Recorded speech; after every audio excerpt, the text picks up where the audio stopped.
స్నేహమేగా జీవితం అనుకున్నా ఆజమేగా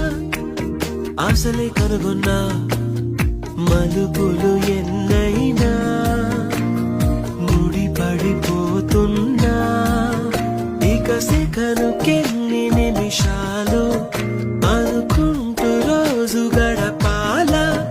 మది కోరుకున్న మధుబాల చాలే ఈ గోలా